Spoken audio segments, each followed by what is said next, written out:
물론 여긴 국민 라디오.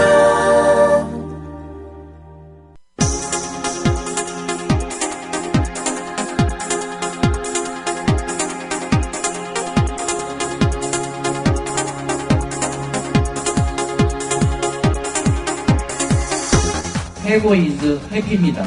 쫄지 않습니다. 무슨 말든 할 수 있고 눈치 보지 않고 아무거나 할 수 있더라고요. 진실을 지키는 뉴스 바리케이드. 국민일보 해직 기자 조상훈의 뉴스바. 조상훈입니다. 6월 13일 금요일 뉴스바입니다.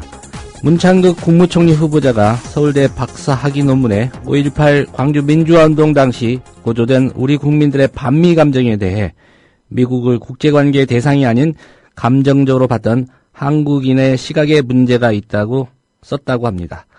네, 오늘 아침 연합뉴스가 보도한 내용입니다. 문 후보자는 우리 국민에게 많은 문제가 있다고 보고 있는 건 아닐까요? 그래서 박근혜 대통령은 국가 개조를 이끌 적임자로 문창극 씨를 국무총리 후보자로 지명한 게 아닐까라는 생각을 해봅니다. 오늘 뉴스바가 짚어볼 주요 이슈입니다. 정치권의 배려와 적극적인 노력으로 비통한 마음을 조금이나마 위로받아야 할 세월호 참사 유가족들, 도리어 정치권의 중재자 노릇을 떠안게 됐습니다. 세월호 국정조사를 위해 만들어진 국회 내 특위가 여야의 힘겨루기 탓에 파행을 거듭하고 있기 때문입니다. 적어도 정치권 내에서는 세월호 참사를 잊지 말자는 구호가 무색해진 상황입니다. 오늘 초대석에서 세월호 참사 유가족 대책위 유경근 대변인 얘기 들어보도록 하겠습니다.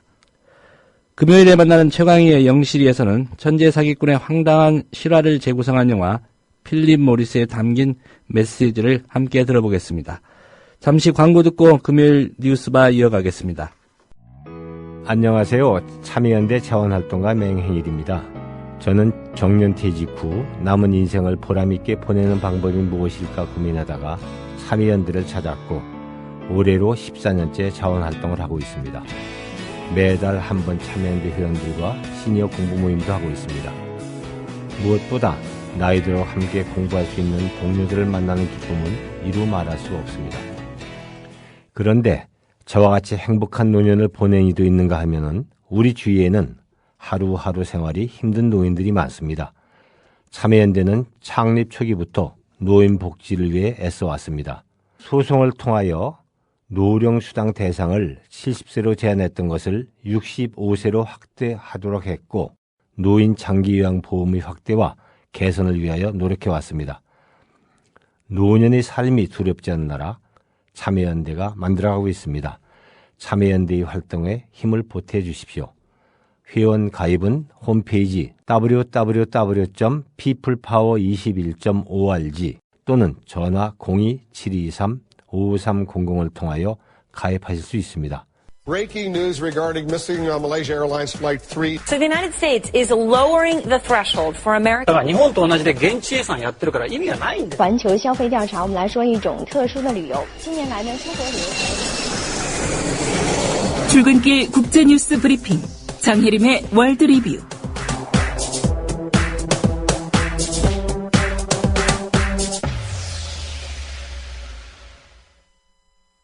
네, 국제뉴스 정리하겠습니다. 장혜림 캐스터입니다. 안녕하십니까? 네, 안녕하세요. 예, 금요일에는 한 가지 사안 집중적으로 다뤄보고 있는데요. 오늘은 미국에서 시행되고 있는 의료보험제도죠. 이른바 오바마 케어라고 부르는데 자세히 살펴보도록 하겠습니다. 우선 오바마 케어 어떤 제도입니까? 오바마 케어는 오바마 대통령이 주도하는 의료보험 시스템 개혁 법안입니다. 미국에서 정부가 주도하는 건강보험 제도가 도입된 것은 이번이 처음인데요. 예. 2007년 14대 대통령 선거 때 당시 민주당 오바마 후보가 내세운 공약이고요. 2010년 3월에 승인됐습니다. 오바마 케어가 정상적으로 이행될 경우 미국 국민의 95%가 건강보험 혜택을 받을 수 있다고 알려졌고요. 한국과 미국의 차이점이 있는데요. 한국은 전 국민이 의무적으로 공보험에 가입되는 것에 반해 미국 오바마 케어는 국민들을 의무적으로 사보험에 가입하게 하고 있습니다. 예. 그러니까 건강보험 자체를 민간이 주도하고 있는 그런 상황이군요. 네. 예. 오바마 케어의 구체적인 다른 내용들도 좀 살펴볼까요?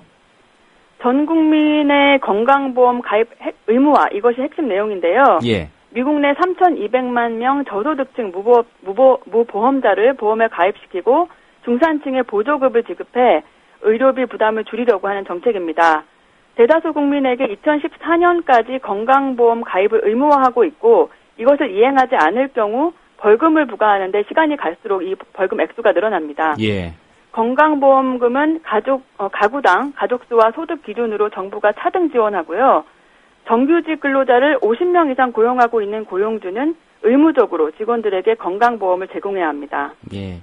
이 오바마 케어의 정책적인 목표 어디에 두고 있습니까?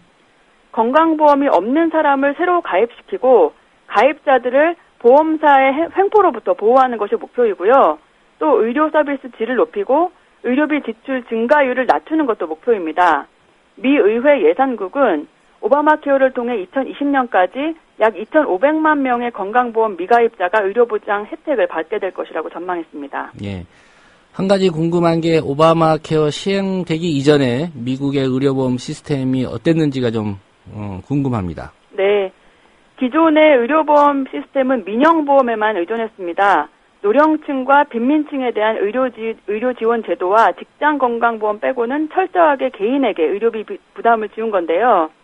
비싼 민간보험에 가입하지 않은 사람들은 아파도 치료를 받기 어려운 상황이었습니다.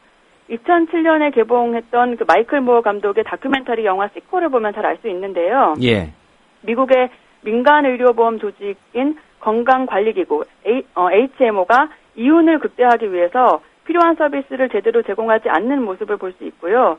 결국 국민의 생명과 건강보다 수익 논리가 앞서서 특히 가난하고 병력이 있는 환자들이 의료제도의 사각지대에 방치됐던 걸 볼 수 있습니다. 예. 이런 좋은 목표를 갖고 있는데 사실 이 오바마 케어에 대한 반대 여론도 좀 크지 않았습니까? 네. 예, 반대론을 편 사람들 어떤 사람들이었습니까? 우선 보험사가 반발했는데요. 보험금 지급액이 늘고 오바마 케어 재원의 일부를 세금으로 감당해야 되기 때문입니다. 또 고용주들의 반발도 만만치 않았는데요. 기업의 직원보험료 세금을 너무 많이 부담시킨다 이런 불만이었습니다. 예. 보수 진영에서는 오바마 케어는 곧 일자리 킬러라고 주장하기도 했는데요. 주 30시간 직원 50명 규모의 기업들이 보험 비용 때문에 정규직을 줄일 거다 이런 설명이었습니다. 이것에 대해 오바마 행정부는 미국 기업의 96%가 소규모이기 때문에 규제 대상이 아니고 적용 대상 기업의 90%는 이미 보험이 있다 이렇게 반박했습니다. 예. 정치권도 좀 극렬하게 의견이 나눠졌었는데 특별히 공화당의 반대가 심하지 않았습니까? 그렇습니다. 공화당은 오바마 케어가 기업과 개인의 자유를 침해하고 재정 부담을 증폭시킨다면서 강력하게 반대해왔습니다. 특히 오바마 케어 시행을 둘러싸고 민주당과 공화당이 극단적으로 대립해서 작년 10월에 셧다운으로 이어지기도 했습니다. 오바마 케어는 건강하고 소득이 많은 사람이 돈을 좀 더 내서 덜 건강하고 소득이 좀 적은 사람의 고통을 분담하는 그런 제도인데요. 예. 그래서 상대적으로 건강하고 소득이 더 많은 일반 가입자들 중 상당수도 오바마 케어에 반대하고 있고요. 이것에 대해서 공화당은 보험료가 앞으로 더 오를 거다 이렇게 부채질하기도 했습니다. 예. 사실 클린턴 정부 때도 이 건강보험제도 개혁을 시도했었는데 그때는 성공하지 못했었죠. 그렇습니다. 클린턴 전 대통령은 1993년 집권 이후 전 국민 건강보험제도 도입을 적극 추진했었는데요. 당시 이것을 주도한 사람이 차기 민주당 대선 후보로 유력한 힐러리 클린턴이었습니다. 예. 하지만 공화당이 재정 적자를 줄이겠다며 행정부를 압박해 셧다운 사태를 불렀고요. 결국 클린턴 행정부의 개혁 시도는 공화당의 반발에 밀려서 좌절됐습니다. 당시 보수 진영에서는 연방정부가 미국 경제에 간섭하게 만드는 건강보험 개혁을 어떻게든 막아야 된다 이렇게 말하기도 했습니다. 예. 이 현재까지의 오바마 케어 좀 제대로 그래도 제도가 정착이 됐다고 볼 수 있을까요? 어떻게 평가할 수 있을까요? 오바마 케어에 지적되는 문제점도 좀 있는데요. 예. 작년 오바마 케어가 시행되고 나서 전산장애 때문에 신규 가입자의 진입이 어려웠던 일도 있었고요. 최근에는 가입자의 4분의 1에 해당하는 210만 명의 가입 정보가 연방정부의 기록과 맞지 않아서 서류를 다시 작성해야 되는 그런 문제도 발생했습니다. 하지만 시행 후 7개월 정도가 지난 지금 가입자가 800만 명을 넘었다는 사실은 상당히 꽤 고무적이다 이렇게 볼 수 있을 것 같고요. 예. 소위 선진국들 가운데 전 국민 의료보장 제도가 없었던 유일한 나라 미국에서 오바마 케어는 민주당이 이뤄낸 큰 업적으로 남을 것으로 예상됩니다. 예. 아직은 뭐 성패를 속단하기에는 좀 이른 시점이긴 하지만, 예, 좀 정착돼 가는 그런 과정에 있군요. 네. 네, 오늘 말씀 잘 들었습니다. 감사합니다. 네, 장혜림 캐스터였습니다.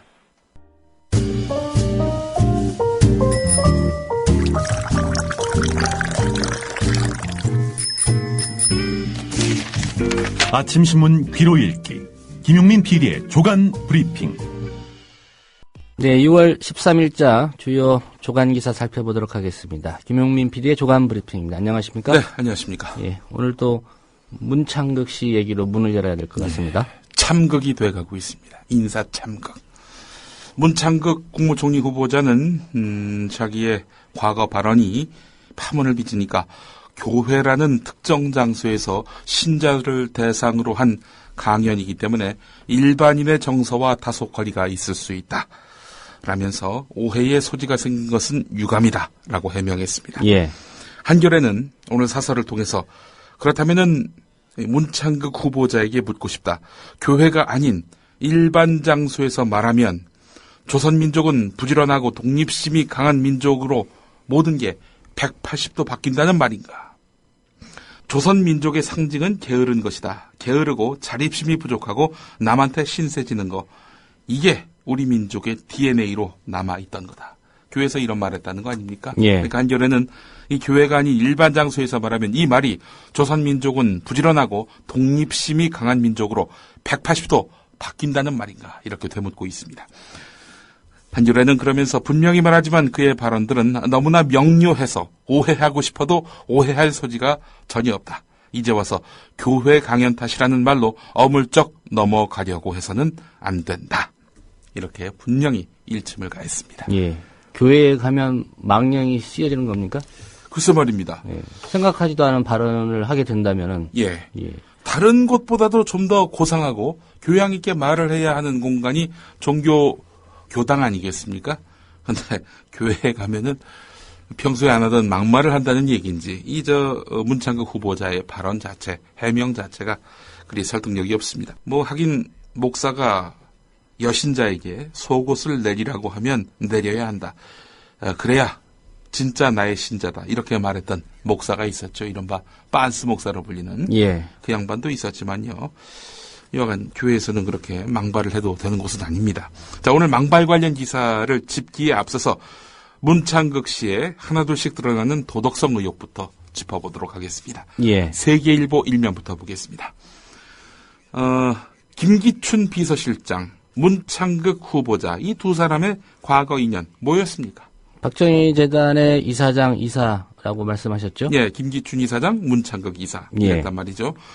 이 두 사람이 활동을 했던 시절에 석 달 동안에 출처불명의 뭉칫돈이 유입됐다는 것입니다. 한 15억 되는데 말이죠. 새정치민주연합 김경협 의원실과 재단 회보를 보면은 사단법인에서 재단법인으로 전환한 지난해 6월 이후 3개월 동안 15억 5,213만 원에 달하는 기부금이 재단에 들어온 것으로 드러났다는 겁니다.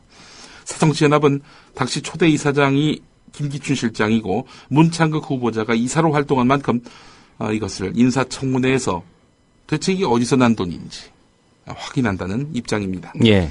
재단 측은 회보를 통해서 기념재단 전신인 박정희 대통령 사업회 때부터 분기별로 기부액을 공개했는데 이 기간만은 기부액과 기부자를 밝히지 않아서 의혹을 더욱 키우고 있습니다.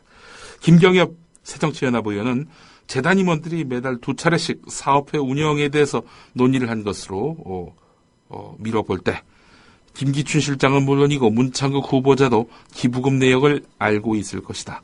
이렇게 주장했습니다. 예. 청문회를 통해서 이 기부자들의 명단 예. 어떤 사람들인지는 꼭 밝혀봐야 되겠군요. 예, 그렇습니다. 자, 또 하나 한겨레 사면을 보겠습니다. 문창극 후보자가 관훈클럽 신영연구기금 현직 이사장으로 있을 당시에 이사회에서 심사해서 선정하는 고려대 석좌 교수직에 누구를 갖다 앉혔느냐? 바로 본인을 갖다 앉혔다고 합니다. 예. 신영기금 이사장이 사실상 이사회를 통해서 고려대 석좌교 수직 한 자리를 이렇게 선정하게 되는데 심사하는 본인이 내가 그 자리 가겠다. 이렇게 해서 그 자리에 갔다는 겁니다. 본인이 심사하는 자리에 본인을 선발하는 것은 도덕적으로 부적절하고 염치 없는 일이다. 이렇게 언론계에서는 그런 반응이 나왔다고 하는데요. 이때가 그 2012년 말의 상황이었습니다. 한 관계자는 역대 신영기금 이사장 가운데 재임 기간 중에 자신이 선정 권한을 쥔 석좌 교수직을 스스로 맡는 경우는 내가 알고 있기론 없다. 이렇게 말을 했다고 하는데 말이죠. 예. 고려대 석좌 교수로 선정이 되면 대학으로부터 사무실을 제공받고 조교 1명을 지원받게 됩니다. 신영기금이 1년 동안 학교에 제공하는 5천만 원 중 조교 급료 700만 원을 제외한 4,300만 원을 이 석좌 교수가 받는다고 하는군요. 강의는 일주일에 3학점짜리 한 과목만 맞는다고 합니다. 정말 좋네요. 일주일에 3학점짜리 한 과목하고 4,300만 원 받는다는 얘기죠? 그렇습니다. 예. 그것도 3학점짜리는 통상 하루에 다 하지 않습니까? 그렇죠. 한 달에 한 4번 나가서 연봉 4,300만 원을 받는다는 거 아니겠어요? 이런 양반이었군요. 도덕적으로 부적절하고 염치 없는 일이다라는 말에 무게가 실릴 수밖에 없습니다. 자, 지금 이 문창극 씨 이 망발 관련한 소식으로 이제부터 한번 본격적으로 짚어볼까 하는데요. 일본 언론들은 문창극 총리 지명자가 일본의 한반도 식민 지배를 하나님의 뜻이라고 발언한 사실을 주요 뉴스로 보도했습니다. 차기 총리 후보로 지명된 지 얼마 안 된 문창극 씨가 일본의 식민 지배와 남북 분단을 하나님의 뜻이라고 말한 사실이 알려져 한국 내에서 소란이 일고 있다 이렇게 소개를 했는데 예. 한국의 여론이 급속히 악화돼 실제로 취임할 수 있을지는 불투명하다 이렇게 지적했습니다. 예. 사실 지금 시점에서 어떤 답을 해야 될 대상은 박근혜 대통령입니다. 그렇습니다. 문창극 씨의 생각과 같은 생각인지 네. 지명했다면은 예. 그 생각에 동의하는 것인지 입장을 분명히 밝혀야죠. 철학을 공유하는 사람을 후임 총리로 세웠다는 거 아닙니까? 무슨 철학이 같다는 건지 혹시 역사인식도 같다는 건지 밝혀야 됩니다. 예. 자, 한편 중국 언론도 말이죠. 이 문창극 지명자의 발언 내용을 보도했는데 말이죠. 중국 신문망은요. 한국 총리 지명자의 식민 발언이 논쟁을 야기하고 있다. 야당은 지명 취소를 호소했다. 뭐 이런 제목으로 문창극 총리 지명자를 둘러싼 파문을 전했는데 근데 오늘부터 아주 중국 언론이 시끄러울 것 같습니다. 왜냐? 중국을 상대로 해서 문창극 씨가 과거에 동맹할 수 없는 나라라고 못 박았기 때문입니다. 이 무슨 내용이냐? 2011년 6월 교회 강연에서 했던 말인데요. 중국이 우리한테 굉장히 중요한 나라가 됐다. 이런 식으로 지금 식으로 가면은 조선반도, 이 한반도가 어떻게 될지 모른다. 중국의 민주화, 중국의 자유화를 위해서 우리가 기도해야 한다. 중국의 자유화와 민주화가 있고 중국의 기독교화가 이루어져야 한다. 중국의 기독교화가 이루어지면은 우리나라 통일은 자연이 되고 중국의 민주화도 자연스럽게 이루어지는 것이다. 이렇게 주장을 했습니다. 예. 중국을 상대로 해서 일국의 총리가 당신들 민주화돼야 해. 이러면은 이 중국에서 가만히 있겠습니까? 2006년 9월에 이 온누리교회가 사실상 발행하는 빛과 소금이라는 월간지가 있습니다. 여기에 이제 칼럼을 기고 있는데 한미 동맹을 강조하면서 중국, 일본, 러시아와는 사실상 동맹할 수 없다는 취지의 말을 했습니다. 미국은 우리나라에 대해서 결코 영토적 욕심을 낸 적이 없었다. 하나님을 믿는 나라끼리 동맹국이 되는 것이 하나님 뜻에 합당한 것이다. 이러면서 중국, 일본, 러시아는 구한말 조선을 지배하려 했던 세력이다. 우리가 미국과 동맹의 끈을 놓는다면 중국과 동맹을 할 것인가? 러시아나 일본과 동맹을 할 것인가? 예, 미국하고만 동맹을 해야 된다. 이런 이야기입니다. 자, 그리고 일본으로부터 위안부 문제 사과를 받을 필요가 없다. 이런 발언도 했습니다. 지난해 4월에 서울대 저널리즘에 의해 수업에서 우리나라는 선진국 반열에 올랐기 때문에 일본 사과를 받아들일 정도로 나약하지 않은 국가가 됐다. 이렇게 말을 했다고 하는데요. 예. 나라의 위신을 지켜라라는 중앙일보 칼럼에서는 2005년에 쓴 칼럼인데요. 40년 전에 끝난 위안부 배상 문제는 더 이상 거론하지 않는 것이 당당한 외교다. 이렇게 밝히기도 했습니다. 예. 어쨌거나 총리가 된다면 일본 쪽에서는 대단히 환영할 만한 그런 네. 인사가 대한민국 총리에 오르는 네. 그런 일이 되겠군요. 자, 그 밖에 또 무슨 말들을 했을까? 한국일보 이면을 보면은 이런 내용이 있습니다. 고려대에서요, 지난해 3월 미디어 학부의 언론정보 특강에서 대중민주주의의 한계를 지적을 했는데요. 지난해 3월 고려대에서 강의를 했다. 그럼 석좌 교수가 돼서 강의를 했다는 얘기겠군요. 그렇죠. 네. 대중민주주의의 한계를 지적하면서 엘리트주의를 적극 옹호했던 것으로 드러났습니다. 무슨 말을 했느냐. 대중은 타고난 한계가 있기 때문에 우민, 폭민 정치로 흐를 가능성이 높다. 강력한 엘리트들이 나서서 여론을 주도하고 통치해야 한다. 이런 말을 했다는 겁니다. 이걸 기록한 학생이 있었다는 거지요. 특히 이 문창극 후보자는 일제시대 친일 행각에 앞장선 사람들을 두둔하는 발언을 서슴지 않았습니다. 작년 9월에 개설된 미디어와 여론 과목을 수강했던 한 여대생은 수업이 주로 일제시대를 공부하는 파트였는데 한 친일 언론인의 생애가 중심 테마였다. 문창극 교수는 자신의 시대적 역할을 다했다면은 친일 행적을 문제 삼을 수 없다. 도리어 존경해야 한다. 이렇게 말을 했는데 이해할 수 없었다라고 말했다고 합니다. 예. 친일 총리가 웬 말이냐. 지금 보수진보를 막론하고 지식인 사회 또 시민단체 안에서는 문창극 발언을 비판하는 목소리가 고조되고 있습니다. 관련해서 경향신문 3면이 전하고 있는데요. 죄송합니다. 경향신문이 3면에서 전하고 있는데요. 새누리당 비상대책위원을 지낸 이상돈 중앙대 명예교수가 이런 비유를 했군요. 독일에서 대통령이 될 사람이 나치와 히틀러는 하나님의 뜻이었다 이렇게 말했다면 어떻게 됐겠는가? 일본 사람이 이런 얘기를 해도 문제가 되지 않겠는가? 라고 비판을 했습니다. 예. 심지어 개신교계 안에서도 비판이 제기됐습니다.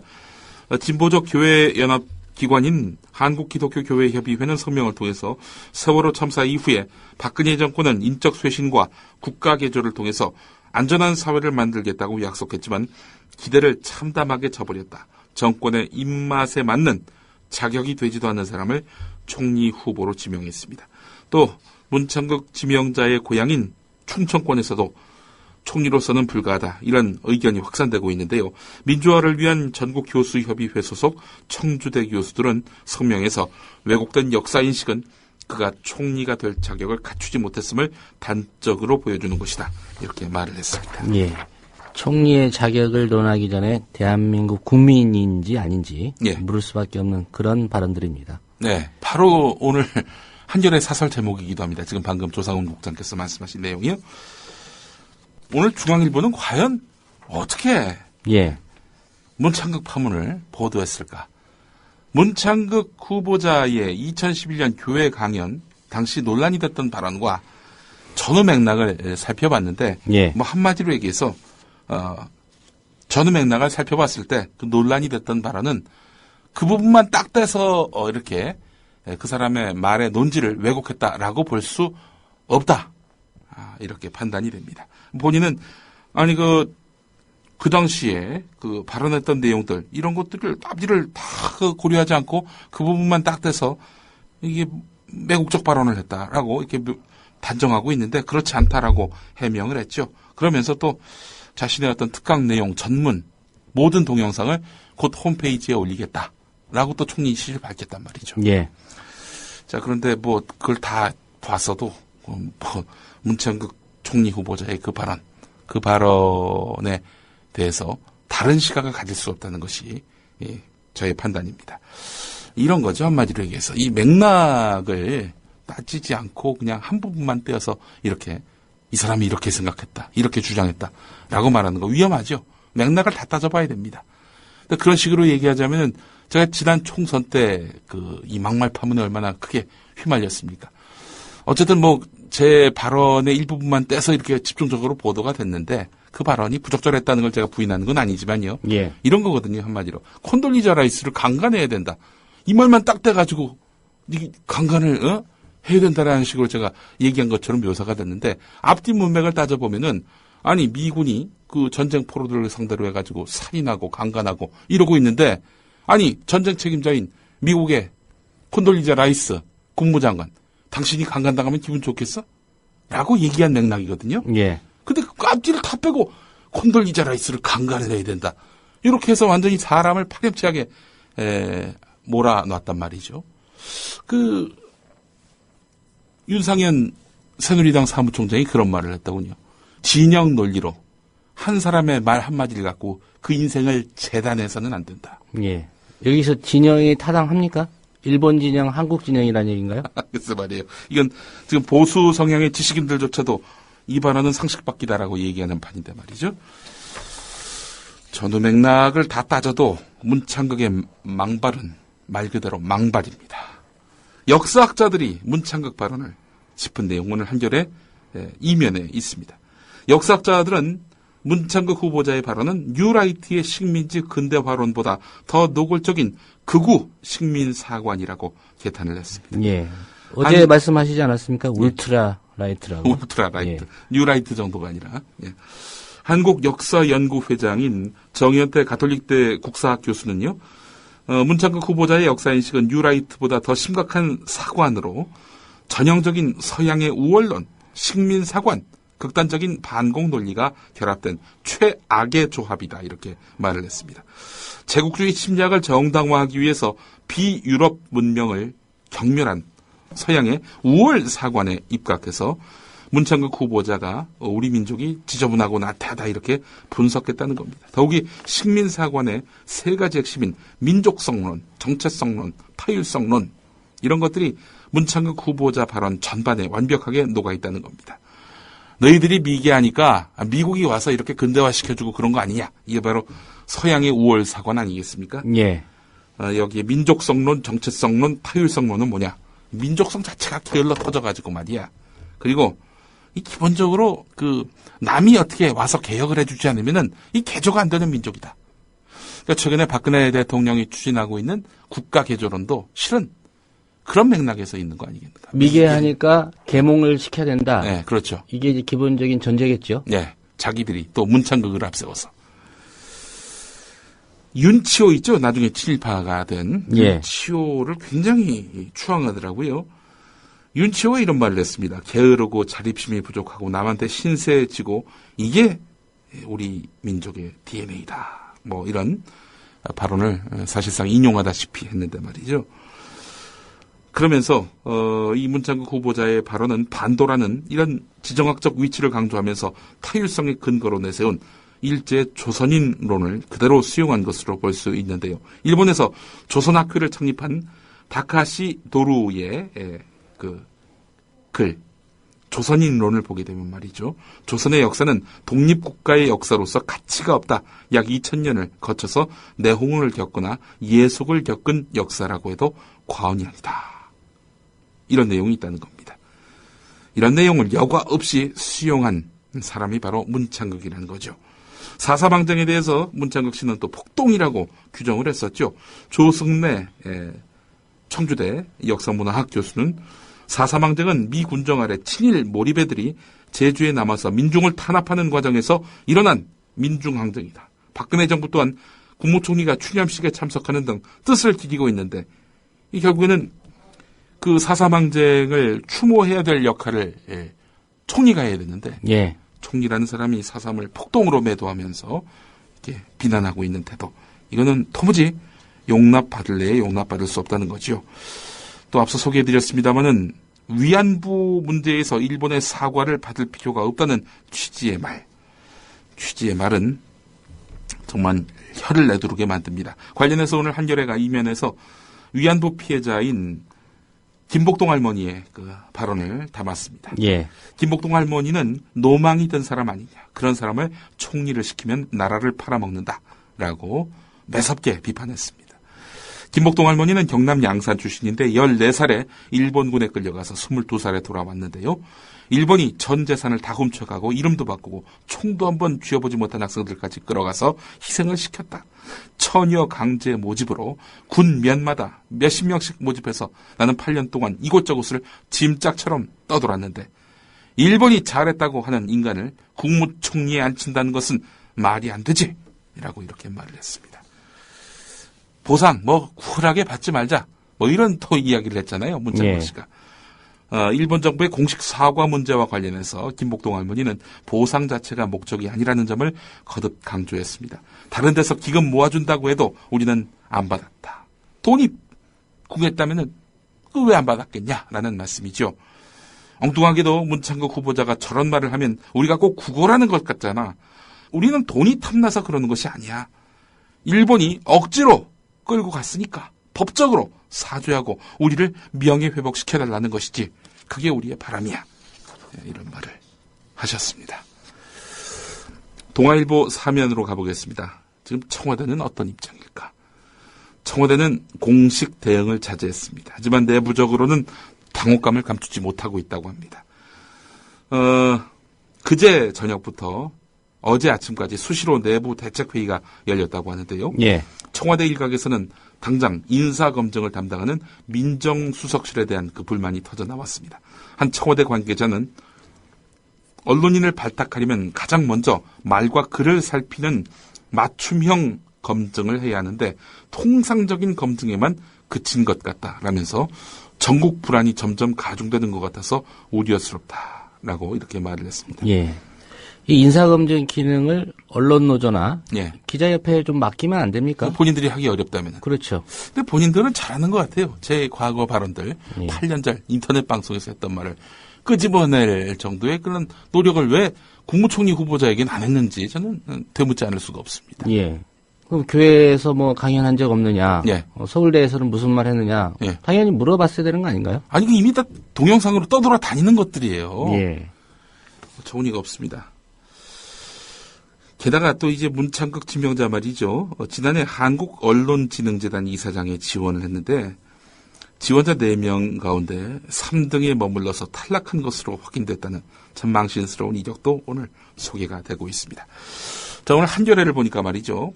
여당 안에서도 지금 문창극 불가론이 나오고 있잖아요. 예. 어제 김상민, 민현주, 윤명희, 이재영, 이종훈, 이자스민을 비롯한 6명의 초선 의원들이 공동 성명을 내서 문창극 후보자의 역사관은 본인의 해명에도 불구하고 심각한 문제가 아닐 수가 없다. 이 문창극 후보자의 역사인식에 동의할 국민이 몇이나 있겠는가? 라면서 문창극 후보자의 자진 사퇴를 촉구했습니다. 자, 지금 청와대가 여론만 살피고 있는 것 같습니다. 당 지도부는 지금 문창극 후보자를 감싸고 나섰는데 말이죠. 자, 이렇게 해서 문창극 카드를 끝내 강행한다면 어떻게 될 것인가? 앞날을 예측할 수가 없다는 것이 한겨레의 시각입니다. 야당은 전부 다 반대할 거 아니겠습니까? 예. 그렇다면 여당 의원들, 지금 일단 여당의 초선 의원 6명이 공개적으로 반대 입장을 표명했죠. 사퇴하라는 입장 밝혔죠. 그렇습니다. 예. 또 새누리당 내부 분위기가 심상치 않다고 하더라고요. 공개적으로 문제 제기에 나서지 않은 다수의 의원들도 사퇴하는 것이 당연하다. 안대희 때보다 상황이 엄중하다. 이런 반응을 보이고 있단 말이죠. 상당수 비주류 의원들도 반대표를 던질 수 있기 때문에 부결될 가능성도 있다는 거죠. 자, 새누리당 의석수가 149석이거든요. 임명 동의안을 위해서는 과반인 144표가 필요한데 6명만 이탈해도 문창극 씨는 총리가 못 됩니다. 예. 오늘 아침 사설을 좀 살펴보겠습니다. 경향신문. 이렇게 비틀린 사람은 공직사회의 수장이자 상징, 국가관료 조직의 지휘자, 국정개혁의 사령탑 노릇을 하는 총리로서 자격이 없다. 사퇴하기 바란다. 박근혜 대통령은 공개에 사과해야 한다. 인사위원장인 김기춘 대통령 비서실장에게도 책임을 물어야 한다. 벌써 몇 번째 반복된 실수인가. 오늘 국민일보는 없습니다. 관련 사설이 없어요. 요즘 계속 침묵 모드입니다. 예. 기도하자는 얘기도 없습니까? 네, 그런 얘기도 없습니다. 예. 예. 동아일보 보겠습니다. 동아일보하고 조선일보가 주목되는데요.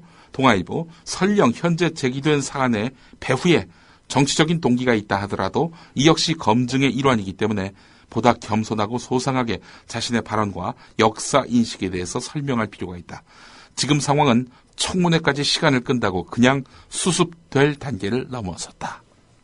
이런 내용이었습니다. 예. 조선일보 역시 이 문창극 후보자는 자신의 발언을 둘러싼 논란에 대해서 국민의 눈높이에서 대처하지 못해 오히려 논란을 키운 측면이 있다. 문 후보자는 지금의 논란이 전직 언론인이나 특정 교파의 교인이 아니라 국무총리 후보자의 자질을 묻고 있다는 점을 명심해야 한다. 그렇기 때문에 국민이 납득할 수 있도록 적극적으로 자기 입장을 설명할 필요가 있다. 이렇게 말했습니다. 동아와 조선은 사퇴를 촉구하기보다는 자신의 명확한 입장을 밝혀라 라고 소명할 기회를 주는 양상입니다. 예. 반면에 서울신문, 세계일보 같은 이런 신문들 보수 성향이고 친정부 성향인데도 불구하고 자격이 없다는 식으로 논지를 이어가고 있습니다. 서울신문, 청와대 인사검증은 또다시 허점을 여지없이 드러냈다. 지명되자마자 터져나올 정도로 문창극 후보자의 문제적 발언은 쉽게 찾아낼 수 있었던 것이었다. 알고도 통과시켰다면 청와대의 인식 수준은 도마에 오를 수밖에 없고 몰랐다면 허술한 검증이 되풀이된 셈이다.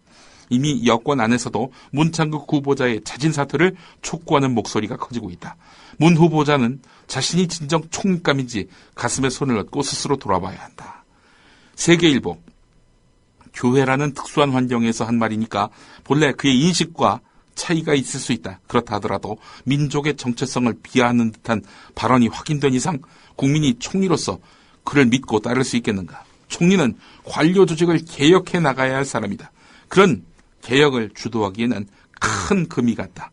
청와대와 문 후보자는 깊이 생각해 보기 바란다. 그러니까 알아서 그만두라. 이런 얘기죠. 혹시 교회에서 방언을 한 거 아닙니까? 본인의 의지와는 달리. 예. 중앙일보 같은 경우 오늘 사설이 없습니다. 예. 네, 사설을 할 만도 한데 없습니다. 그리고 한겨레 앞서서 제가 잠깐 소개를 해드렸는데요.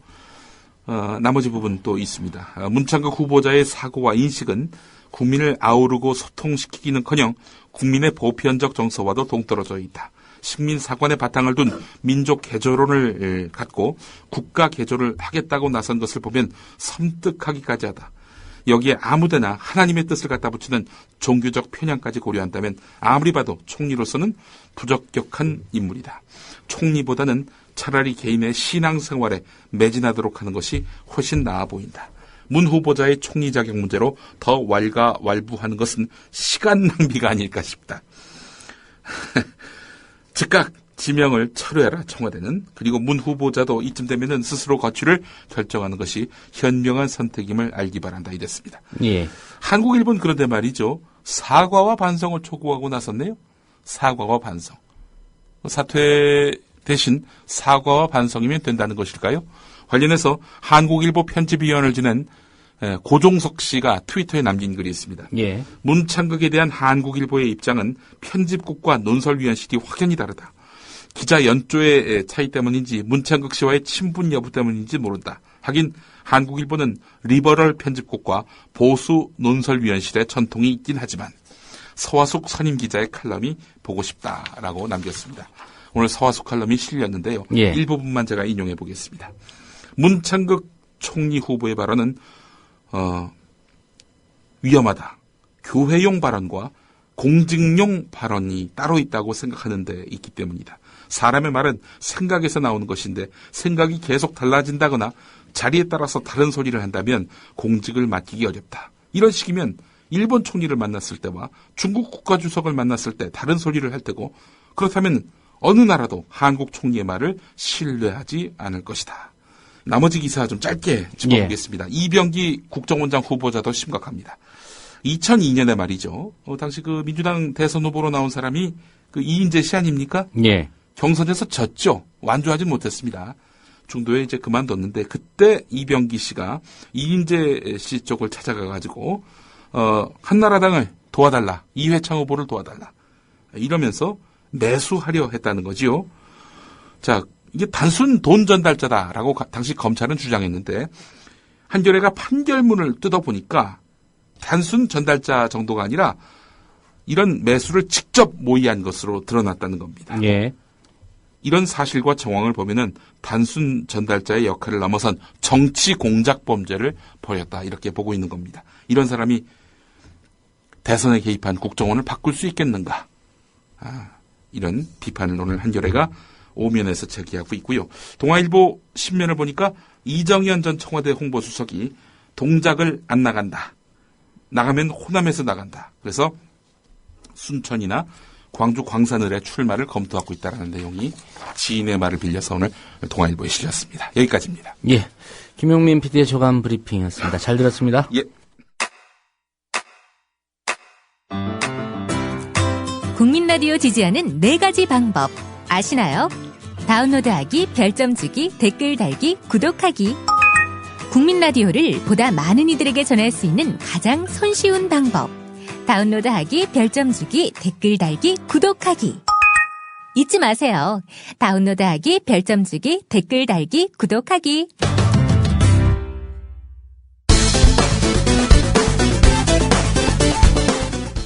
네, 정의당 대변인 이정미입니다.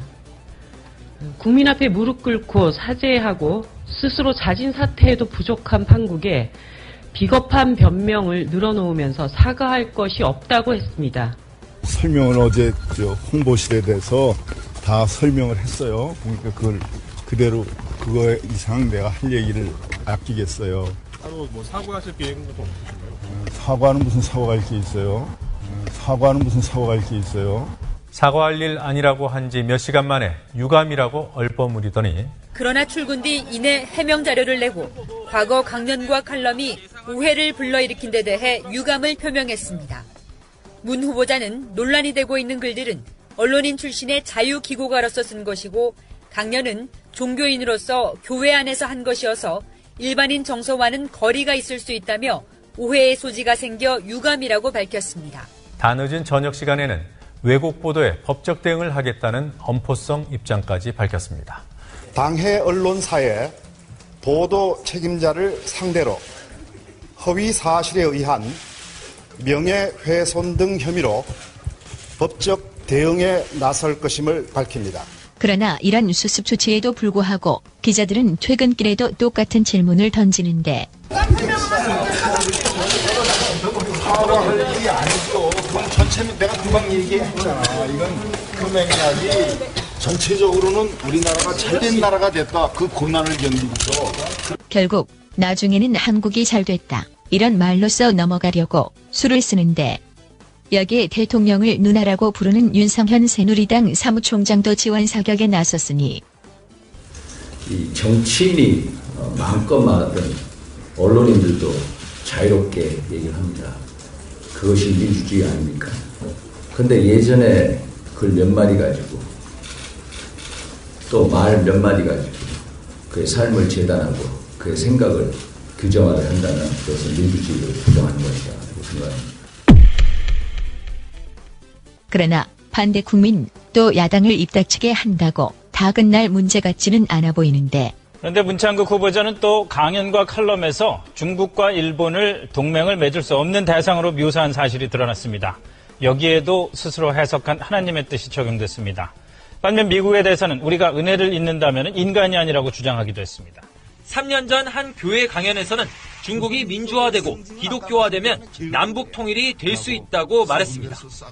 중국의 민주화, 중국의 자유화를 우리가 해서 기도해요. 중국의 기독교화가 이루어지면 우리나라 통일은 자연이 되고 중국의 민주화도 자연히 이루어지는 겁니다.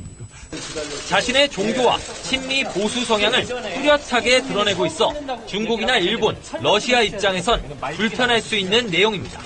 이런 사람을 대한민국 총리로 임명한다면 우리 국민이 어떻게 받아들일지 박근혜 대통령과 김기춘 비서실장께서는 답을 주셔야 할 것입니다. 야당은 물론 일부 여당 초선 의원들까지 자진 사퇴를 요구하고 나섰습니다. 국민들이 받아들일 수 없는 역사관, 민족관이 있기 때문입니다. 국가 개조, 적폐 해소, 관피와 척결의 적임자가 아니기 때문입니다. 그러나 대통령은 문창극 카드를 밀고 갈 것임을 밝혔는데 그걸 어떻게 아냐고? 문창극을 천거한 것으로 알려진 이 사람을 곁에 계속 두겠다고 했거든.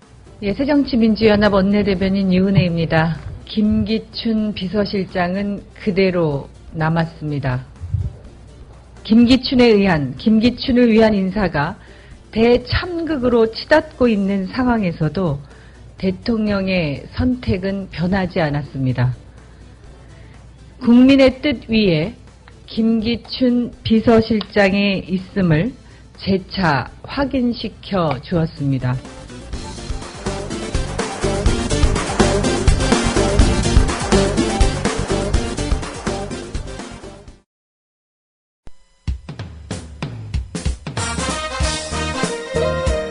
균형 잡힌 시각, 정직한 분석, 조상훈의 뉴스바. 이어서 초대석으로 만납니다.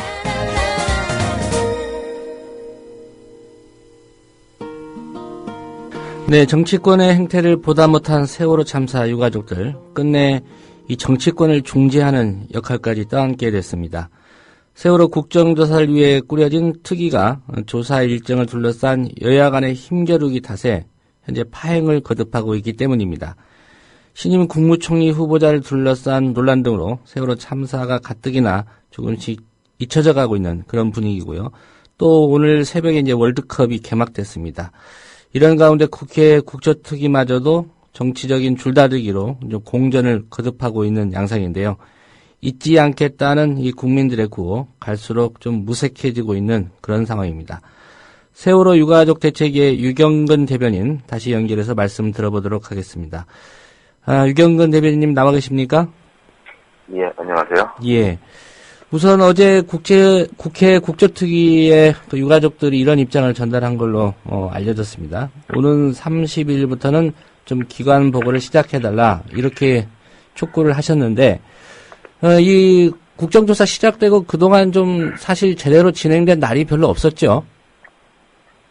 예, 아니 우선 좀 바로 잡을 것이 있습니다. 예. 예, 어제 기사를 보면 신철 위원장께서 우리가 가족대책위가 30일부터 기관 보고를 시켜달라고 요청을 한 걸로 그렇게 나와 있는데, 예. 약간 좀 사실과 다릅니다. 예. 어떤 게 사실입니까? 그러니까 저희는 30일 또는 7월 며칠 언제 시작을 해라라고 그 날짜를 지정을 해서 요구를 한 게 아니고요. 예. 왜 여와 야가 각각 서로 받아들일 수 없는 그런 조건을 내걸고서 전혀 양보할 생각을 하지 않는가. 예. 우리 국민들의 눈에서 보면 월드컵 기간에도 안 걸리고 또 사전 조사 기간도 어느 정도 확보하고 또 선거 운동 기간에도 안 걸리는 기간이 분명히 눈에 보이는데 예. 그 기간 중에는 혹시 다른 일이 있어서 안 되는 거냐. 그런 식으로 좀 서로 절충해서 양보를 할 생각은 없느냐라고 이야기를 한 거고요. 예. 네, 그렇게 하다 보면 바로 이제 7월 첫 주가 시간이 나오게 되죠. 예. 예. 그래서 왜 그런 쪽은 서로 전혀 생각을 안 하는 거냐, 못 하는 거냐, 이렇게 이야기를 한 거고요. 예, 그러니까 이제 거기를 결론적으로 그럼 30일날 시작하면 30일날 시작하라는 이야기니까 이러면서 결론적으로 이야기를 해버리는 거예요. 예. 그러니까 가족들 입장에서 특정한 날짜를 못 박아서 요구한 건 아니고, 예. 예, 왜냐하면 다 그렇게 생각을 하시겠지만 구체적으로 여야가 합의해서 진행을 하는 것은 정치를 하는 국회의원들의 몫이지요. 예. 저희가 무슨 정치를 하는 사람도 아니고 또는 협상을 하러 간 사람도 아니고요. 거기 가서 이날이 어떠냐 저날이 어떠냐라고 제시를 하는 것 자체가 국민 정서상도 맞지 않고 저희가 볼 때 도리에 맞지 않는 일이거든요. 예. 저희는 단지 답답한 마음에 어떻게 돼 있는지 진행되고 있는지 확인을 해보고 싶어서 간 것뿐이지 저희가 무슨 중간에 서가지고 이래라 저래라 명령을 하는 입장도 아니고. 예, 어떻게 적절한 판단을 하신 것 같고요. 사실 기관보고라고 하면 이제 국정조사의 실질적인 첫 단계가 아닌가 싶은데요. 네. 여야가 이런 일정조차 좀 못 잡고 좀 사실상 좀 줄다리기를 하고 있는데 그 이유는 나름대로 뭐라고 분석하고 계십니까? 각 당의 입장을 이제 저희가 알고 얘기를 해야 되는데 솔직히 저희는 양쪽 당의 입장을 이해하거나 또는 그것을 설명할 그 의무도 없고요. 그럴 생각도 없습니다. 예. 예, 그것은 저희가 할 몫이 아니라고 생각을 하고요. 단지 저희가 할 몫은 이렇게 지지부진한 상태에 빠져있는 국정조사 특위에 대해서 좀 할 수 있도록 읍소도 하고 부탁도 하고 또 어떤 경우에는 큰 소리도 내고 이건 이제 당연한 국민의 권리로서 할 수 있는 거라고 생각을 하기 때문에 예. 그 정도에서 맞춰야지 저희가 입장을 뭐 이해하고 분석하고 설명을 하고 하는 것은 저희 위치에서 맞지 않는 거예요. 예. 그 사실 첫날 그 진도 팽목항 방문하는 일정부터 좀 그 여당 의원들은 좀 빠졌고 삐걱거리지 않았습니까? 예. 국정조사 시작되고 오늘 이 시점까지 진행된 일들 어떻게 좀 진행되는지 그 부분 좀 정리해 주시겠습니까? 진행된 게 없습니다. 한마디로 진행된 게 없다. 예. 지난 그 일요일 날 오후 2시에 저희까지 포함해서 그 공동 선언문도 발표하고 열심히 하겠다고 이야기를 했는데 예. 그 이후에 바로 기관보고 일정 때문에 아무것도 진행이 안 됐고요. 어제 사실은 사전에 저희가 양쪽당에 요청을 한 게 그동안 양쪽 특위위원들께서 어떠한 일들을 해오셨는지 어떤 준비를 해오셨는지 알고 싶다라고 요청을 드렸을 때에 돌아오는 답은 그건 그 국회의원이 개인적으로 알아서 그런 준비를 하고 있는 거기 때문에 예. 많이 했을 거다. 이 정도의 답이죠. 구체적으로 무엇을 어떻게 하고 진행을 했는지에 대해서는 그런 내용이 없습니다. 예. 그렇다면 유가족들 입장에서 지금 국정조사가 시작된 지 그래도 꽤 며칠 지났는데 이 시점에는 최소한 이 정도까지는 좀 이루어졌어야 된다라고 생각하시는 그 선이 있을 것 같은데 그 부분은 좀 어떻게 설명을 좀 해주시겠습니까? 예, 오늘이 13일이죠. 예. 벌써 그 일정이 시작이 된 지가 이제 열흘이 됐는데요. 이 정도 기간이면 이미 현장 조사를 다 마쳤어야죠. 현장 조사라고 하는 건 진도 사고 현장뿐만이 아니라 이게 중요한 가봐서 현장에서 확인을 해야 될 부분들이 있는데 예. 그런 부분들의 조사는 이미 마쳤어야죠. 예. 그리고 지금은 이제 어떻게 기관 보고를 누구에게 어떤 내용으로 어떠한 답을 듣기 위해서 해야 할지에 대한 문제를 다 뽑아놨어야죠. 예. 그런 시점이 돼야 되는데 현장 조사는커녕 아무것도 지금 안 되고 있는 상황이니까 예. 저희로서는 참 답답할 노릇입니다. 안 되는 것도 문제겠지만 앞으로 그러면 현장 조사 일정 어떻게 가져가겠다 이것도 결론이 안 난 상태입니까? 예, 그런 아무것도 결론이 나는 게 없고요. 그저 제가 들은 것은 이제 야당 쪽에서는 기관 보고라든가 다 합의가 잘 안 되더라도 단독으로라도 현장 조사부터 시작을 하겠다라는 이야기를 제가 들은 적은 있습니다만. 예. 그것도 아직 실행이 된 건 아니죠. 예. 예. 이유야 정치권이 해명하고 또 언론이 보도할 내용이지 가족들이 그 부분에 대해서 이야기할 입장은 아니다. 적절한 판단이신 것 같은데요. 아무래도 가족들이 좀 실망을 많이 하고 계실 것 같습니다. 유가족들의 분위기는 좀 어떻습니까? 네, 대부분의 분위기는 그럴 줄 알았다라고 하는 분위기입니다. 예. 물론 저희도 처음부터 이야기했던 대로 이 국정조사 자체에 무슨 큰 기대를 걸거나 국정조사를 하면 모든 진상이 규명이 될 거다. 이런 기대를 했던 건 분명히 아닙니다. 예. 그럼에도 불구하고 시작하기 전부터 여야 모든 분들께서 이 유가족의 마음 심정으로 최선을 다해서 여야 없이 하나가 되어서 하겠다라는 각오를 수없이 보여주셨거든요. 그것 때문에 일말의 기대는 가지고 있었는데 시작부터 지금까지 열흘이 지났음에도 아무것도 진행이 된 게 없다. 이것은 이제 너무 못 미쳐도 한참 못 미치다 이런 생각을 하고 있습니다. 예. 혹시나 했는데 역시나다 이런 느낌이실 것 같은데 당초 계획했던 일정에서 90일이었던가요? 지금 이제 열흘이 네. 아무것도 한 거 없이 지나갔고요. 네. 결국은 이렇게 해서 국정조사 제대로 될 수 있을까라는 염려가 제일 클 것 같은데 네. 예, 앞으로 전망은 좀 어떻게 보고 계십니까? 예, 저희는 이런 상황이 됐다고 그래서 그럼 그렇지 어쩔 수 없지라는 생각은 하지 않습니다. 예. 저희가 할 수 있는 몫은 분명히 할 거고요. 또 아까 말씀드린 대로 국정조사로만 진상 규명을 하는 게 아니기 때문에 국정조사에도 최선을 다해야 되기 때문에 동시에 저희가 특별법 제정이라든가 진상규명위원회라든가 이런 것들을 구성하기 위해서 지금 저희 나름대로 계속 속도를 내서 준비를 하고 있습니다. 예. 그래서 그 모든 방법들을 다 동원을 해서 정말 안전한 나라를 만들기 위한 모든 그런 준비 조치들을 해나갈 생각입니다. 예. 그리고 이 국회 국정조사 시작하면서 이 조사 과정에 유족들이 실질적으로 좀 참여할 수 있어야 된다. 이 부분 좀 강조를 하셨던 걸로 알고 있는데요. 예. 이 부분에 대한 논의는 정치권과 어떻게 좀 진전이 있습니까? 이것마저도 지금 논의가 안 되고 있는 상황입니까? 예. 그러니까 정확히 말씀을 드리면 지금은 모든 분들이 저희가 어떤 모양으로든 간에 직접 참여를 해서 역할을 하는 거에 대해서 동의를 하고 계시고요. 예. 그런데 그게 지금까지는 선언의 수준입니다. 선언을 하는 수준이고 구체적으로 무엇을 어떻게 할지에 대해서는 좀 생각들이 좀 다르신 것 같아요. 예. 앞으로도 그것도 좀 맞춰 나가야 될 부분이라고 생각합니다. 예.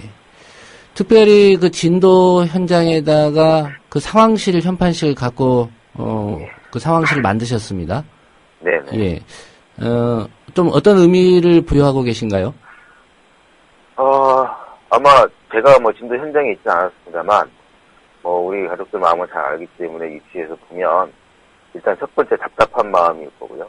예. 또 두 번째는, 이런 것까지 우리가 해야 되는가, 라는 생각을 분명히 했을 겁니다. 기사에도 정확하게 나왔으니까 아시겠지만, 국회의원들이 실제로 내려와 계십니다. 물론 왔다 갔다 하시기도 하고 자리 비울 때도 있습니다만, 그러다 보니 보좌관이라든가 또 돕는 사람들도 여러 명 내려와 있고요. 예. 그런데 와서 무슨가 활동을 하겠다고 그러면 일할 수 있는 조건이라든가 환경을 만들어야 되는데 그런 건 아무것도 없이 그냥 길거리에서 배회하는 정도입니다, 지금. 왔다 갔다 하는. 예. 특별히 있을 공간도 없고요. 그런 것도 준비를 안 하고 특별히 하는 일 없이 그냥 배회하는 수준이고. 그러다 보니 저희 가족들이 볼 때 정말 답답했던 거고요. 최소한도 비 가지고 바람 막는 공간에 컴퓨터 한 대 정도는 있어야 예. 거기서 뭔가 일을 하고 싶은 게 있으면 저희가 앉아서 할 게 아니냐 이런 생각도 하신 것 같고요. 그러다 보니 저희 가족 대책위원회 공간 일부를 또 비워서 선판까지 만들어서 걸어놓고 이렇게 만들게 된 거죠. 아니, 특위가 꾸려지면 당연히 국민 세금인 국회 예산으로 그런 사무실을 현장에 만들거나 어떤 집기를 갖춰야 되는 거 아닙니까? 그걸 가족들 쓰는 공간을 내줘서 만들었다는 게 도무지 이해가 안 되는데요. 네, 저희도 이해가 안 가는데 그렇다고 해서 나몰라라 할 수 있는 입장이 아니기 때문에 이렇게라도 해서 예.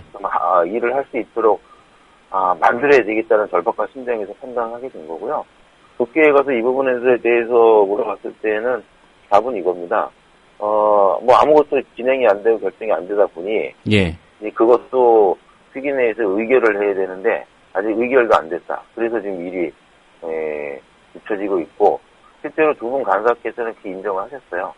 지난 며칠 동안 신경을 써서 했어야 되는데 사실 신경을 못 쓴 게 사실이다. 미안하다. 이렇게 대답을 하셨어요. 신경을 못 써서 미안하다. 예.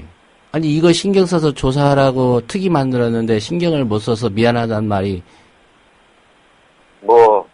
여러 가지 일이 진행이 안 되고 그러다 보니 바쁘셨나 보죠. 예. 여야 간사와 가족 대책위와는 상시적인 어떤 소통 루트는 확보돼 있습니까? 애매한 부분인데요. 예. 공식적으로는 안 돼 있습니다. 개인적으로는 연락들이 됩니다만. 예. 예, 이게 공식적으로 어떤 체계를 아직 만들지 못한 상태이기 때문에, 예, 그렇게 아쉬우면 개인적으로 연락하는 상황입니다. 전화 안 받으면 얘기 안 되는 거 아닙니까? 그냥 안 받으면 안 되는 건데, 그래서 다행히, 매번은 아니지만 그래도 대부분 연락은 받아주고 계세요. 예.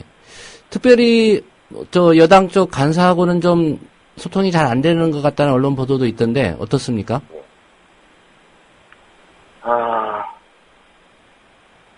썩 그렇게, 완전히 잘 된다고 얘기하기는 어려운 상황이죠. 예.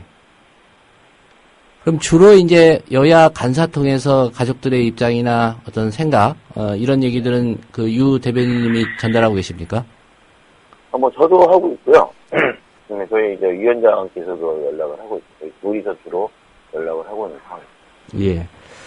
국회 국조특위 상황은 그런 것 같고요. 지금 또 가장 좀 중점을 두고 있는 게 특별법 제정 그리고 이제 진상규명위원회 구성인데요.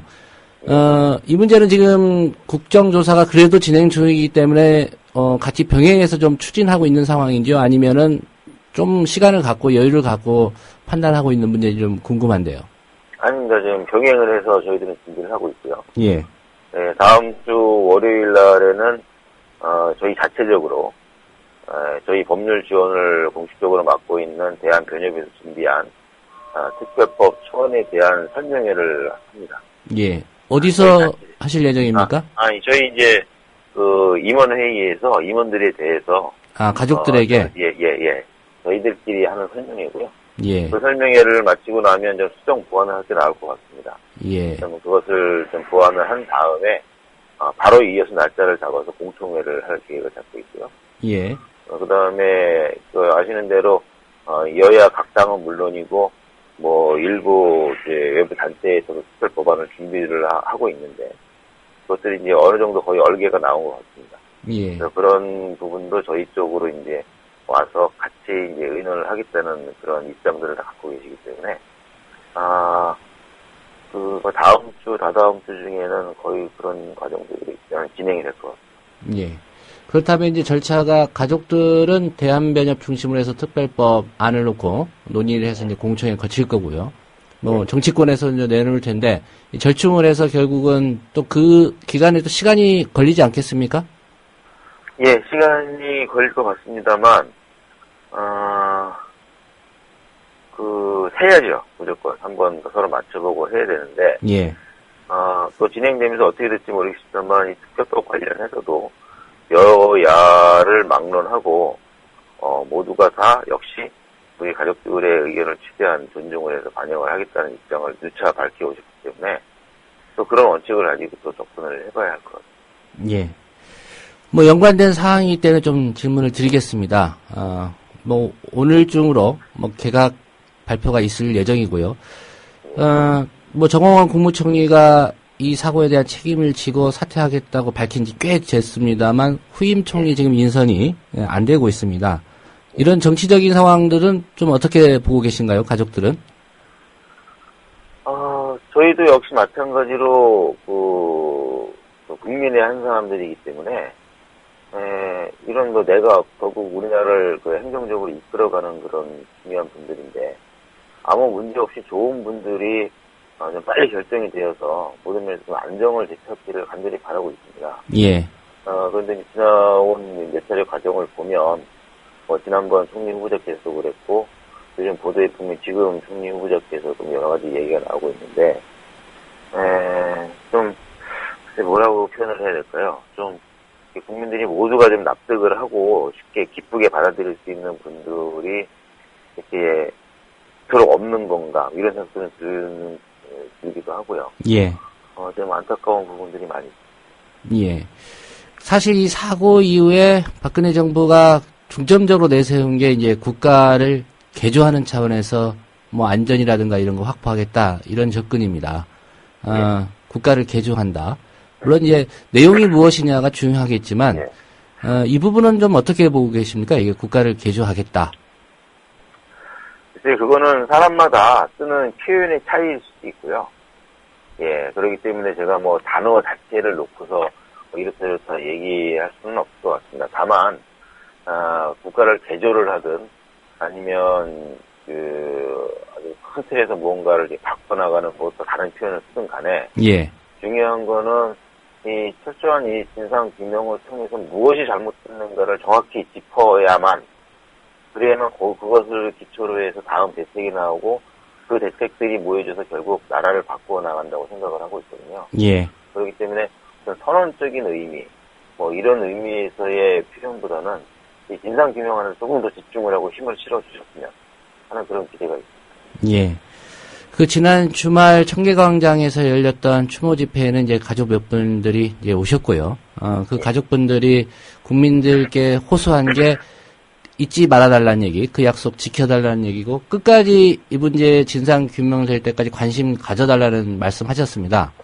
네. 그런데 현실은 아시겠지만 뭐 언론의 관심도 좀 줄어들고 있고요. 또 오늘부터 이제 월드컵이 개막돼서 이런 상황입니다. 유가족 입장에서 정치권 그리고 국민들께 호소하고 싶은 말씀이 있다면 이 기회 좀 부탁드리겠습니다. 예, 여전히 저희들이 드리고 싶은 말씀, 또 드려야 할 말씀은 이 세월호 참사를 잊지 말아 주십시오 하는 이야기입니다.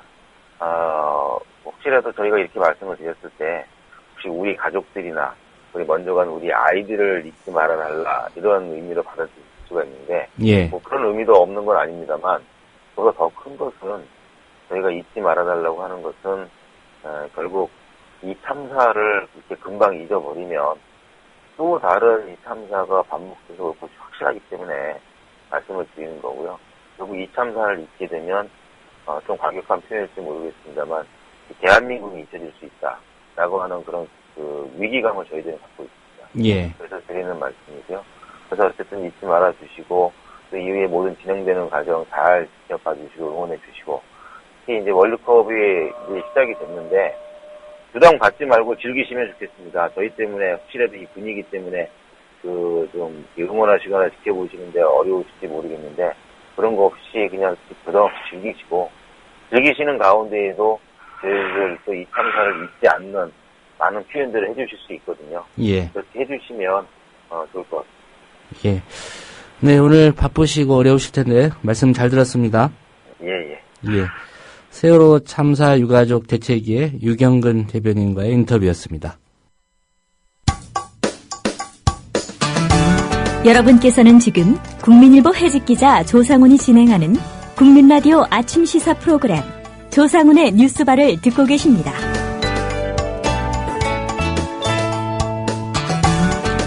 네, 금요일에 만나는 영화 이야기 영실이 순서입니다. 이번 주 최강희 영화평론가께서 가지고 오신 영화는 천재 사기꾼의 황당한 코믹 탈옥기를 다룬 영화 필립 모리스라는 제목의 영화입니다. 최강희 평론가 오늘 또 스튜디오에 모셨습니다. 안녕하십니까? 네, 안녕하세요. 예, 필립 모리스. 네. 저는 딱 들으니까 담배 브랜드 이미지가 떠오르는데 이 사람 이름이죠? 아, 예, 그렇습니다. 이 영화 속에서 그 남자 주인공 짐 캐리가 연기한 스티븐 러셀이라는 사람이 사랑하는 남자. 예, 이완 맥그리거가 연기를 했죠. 남자가 사랑하는 남자. 남자가 사랑하는 남자. 예. 예. 그러니까 이 얘기만 들으시면 이 영화 동성애 영화구나라는 걸 금방 눈치채실 거예요. 예. 이제 지금 이 영화가 갑자기 이렇게 떠오른 이유는 얼마 전에 그 한국에서 퀴어 문화 축제가 있었잖아요. 아마도 이번 주까지가 진행이 되고요. 네. 그 퍼레이드가 이제 지난 주말에 있었죠. 그 퍼레이드 있었고 그래서 거기에 이제 미국 대사관이 참여를 했다는 이유로 좀 이렇게 본인들 스스로 이제 건강하다고 믿으시는 건강한 그 육체와 정신을 가졌다고 믿으시는 분들이 뭐 이렇게 규탄 시위 같은 걸 하시는 걸 보고 좀 약간 실소를 좀 머금었는데 뭐 동성애라는 나쁜 문화를 확산시키는 미국을 규탄한다 뭐 이런 그 플래카드를 이렇게 들었더라고요. 그래서 아직까지도 성적 소수자에 대한 편견이 우리 한국 사회에서 여전하고 특히 동성애를 어떤 질병이라든가 어떤 나쁜 문화라든가 이런 식으로 인식하고 있는 그런 행태가 아직도 팽배해 있다라는 생각이 들어서 얼마 전에 제가 페이스북에 그런 말을 쓴 적이 있습니다. 그 동성애가 나쁜 문화면 당신의 못생긴 얼굴도 나쁜 문화다라는 말을 쓴 적이 있는데 동성애에 대한 좀 이해를 좀 높였으면 좋겠어요. 그것이 그 문화로 바라보는 어떤 그 전염성을 가진 어떤 문화로 바라보는 그런 태도는 그 동성애에 대한 몰이에서 온 거라는 생각이 듭니다. 아무튼 이 필립 모리스라는 영화는 그렇다고 해서 뭐 동성애에 아주 굉장히 동성애자들의 인권이라든가 이런 것들을 강조하는 어떤 퀴어 영화적인 그런 측면의 영화라기보다는요.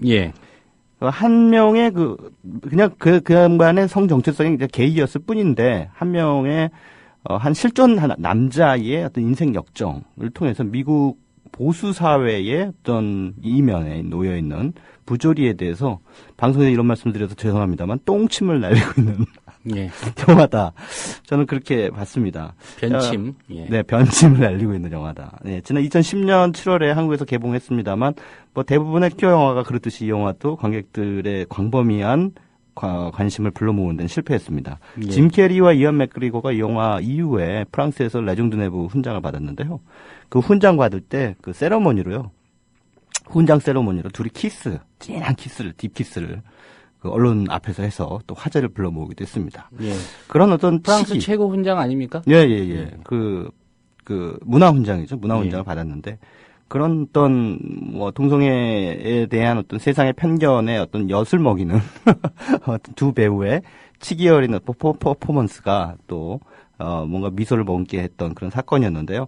아무튼 영화 속으로 들어가 보면 이 필립 모리스는 사실 이게 영화를 보다 보면 야 이게 진짜야? 왜냐하면 이 짐 캐리가 연기를 했기 때문에 너무 그 캐릭터 묘사가 익살스러워서 예. 이 사실성에 대한 의구심을 만들어요. 그리고 이게 계속해서 감옥에 갇혔는데 또 탈옥하고 그리고 여기저기서 말도 안 되는 사기 행각을 벌이는데 성대묘사를 기가 막히게 합니다.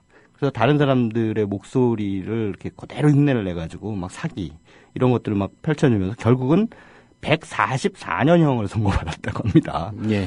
미국에서 스티븐 러셀이라는 사람이요. 근데 이 사람이 실제로 IQ가요 160이 넘는 천재라고 하고요. 실제로 여러 목소리를 낼 줄 알고 또 누군가를 만나면 그 사람을 바로 그냥 몇 분 내에 매료시키는 그런 어떤 아주 인간적인 매력을 가지고 있다고 합니다. 좀 안 좋게 표현하면 홀리는. 예, 홀리는 거죠. 이게 바로 뭡니까 좀 더 나쁘게 얘기하면 사짜기질이라고 하죠. 예. 네, 사기꾼적인 느낌. 그러니까 결국은 이 스티븐 러셀이 여기저기 사기를 치고 다니면서 감옥에 갇히는데 감옥에 갇혀서 누구를 만나게 되냐면 이완 맥그리거가 연기한 필립 모리스라는 남자를 만나게 돼서 사랑에 빠지게 되죠. 예. 네, 그러면서 이제 둘이 이제 동성 연애를 하게 되는데 그게 둘이 사랑할 수밖에 없었던 네. 현실적인 이유가 감옥이었기 때문이었습니까? 아닙니다. 그 감옥에 우연히 갇혔다가 예. 거기서 만나게 된 거죠. 그래서 이제 같이 탈옥을 가면 먼저 이제 뭐 필립 모리스가 나가게 되니까 추록하게 되니까 짐 캐리가 탈옥을 하고 그래서 이제 이완 맥그리거와 어떤 그 미래를 이제 즐기게 되는 그런 상황인데 이제 두 사람이 또 멋진 삶을 영위하려면 아무래도 이제 돈이 좀 필요하지 않겠습니까? 예. 그러니까 여기저기서 이제 등쳐먹는 사기 행각을 계속 이제 이어나가는 상황이 이제 벌어지게 되는 그런 영화입니다.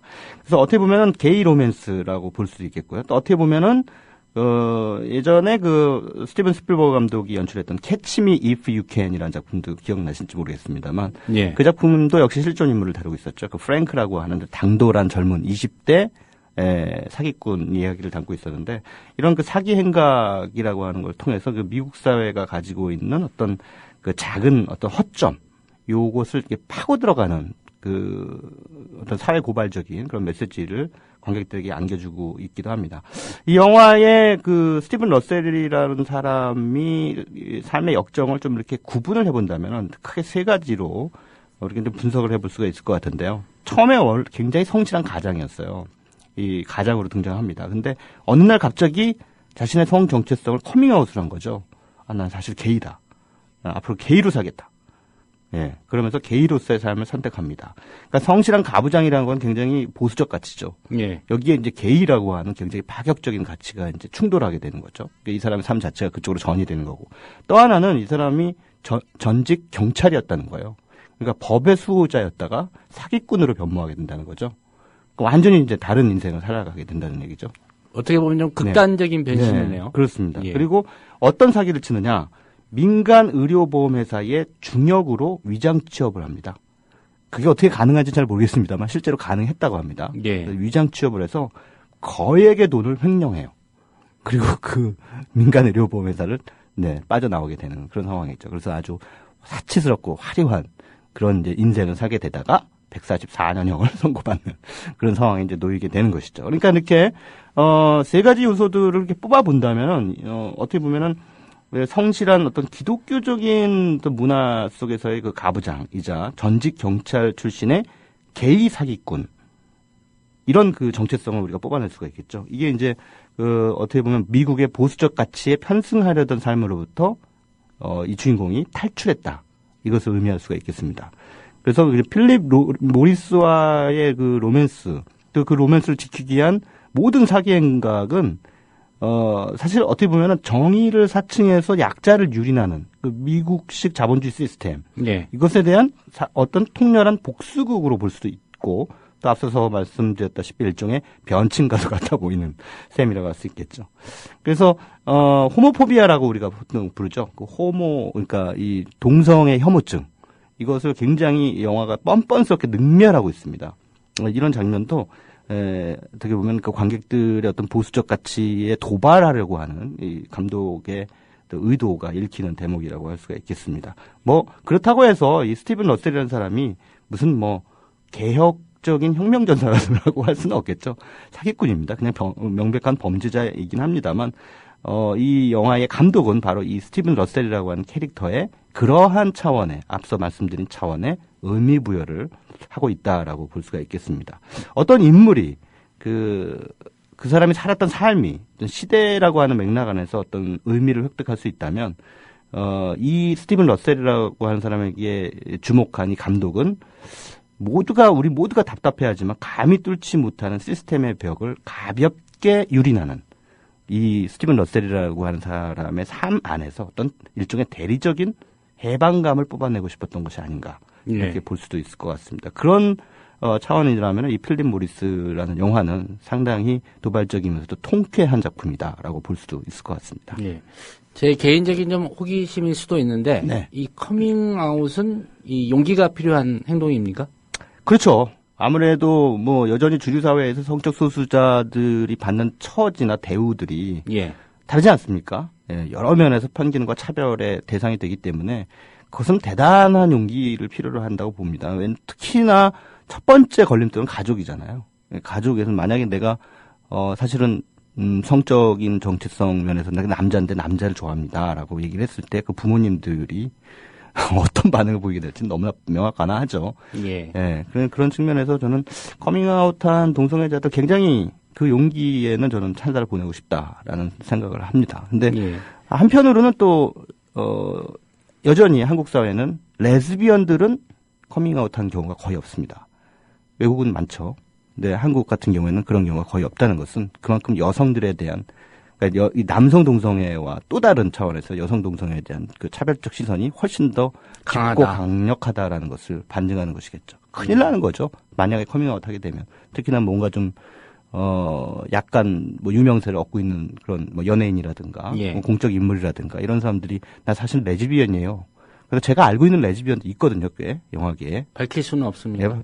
그분들이 직접 커밍아웃을 하지 않는데 제가 어떻게 사생활이니까요. 예. 근데 그런 용기를 갖기가 굉장히 어렵다라는 얘기죠. 자, 아무튼 뭐 이 필립 모리스라는 영화를 통해서 성적 소수자에 대한 우리의 시선을 좀 가다듬어 볼 수도 있을 것 같고요. 또 앞서 말씀드렸다시피 사기 행각이라고 하는 걸 통해서 그 사회가 가지고 있는 모순이나 부조리, 그 이면의 허점 이런 것들을 우리 좀 들춰내면서 또 좀 짐 캐리 때문에 깔깔깔 웃으면서 그것들을 곱씹어 볼 수 있는 기회를 얻으시면 좋을 것 같습니다. 예. 이 동성애를 다룬 한국 영화는 대표적인 게 어떤 것들이 좀 있을까요?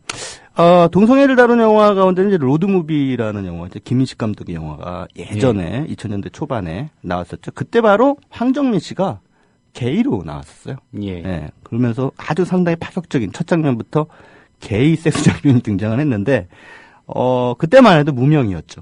근데 이제 이후에 그 너는 내 운명이라는 작품으로 이제 번쩍 일어서게 되는. 그래서 지금은 뭐 완전히 A급 스타가 됐는데, 로드무비라는 작품이 있었고요. 최근에도 뭐 김주광수 감독이라든가 이송일 같은 커밍아웃한 그 게이 감독들이 계속해서 퀴어 영화를 만들어서 관객들에게 선보이고 있습니다.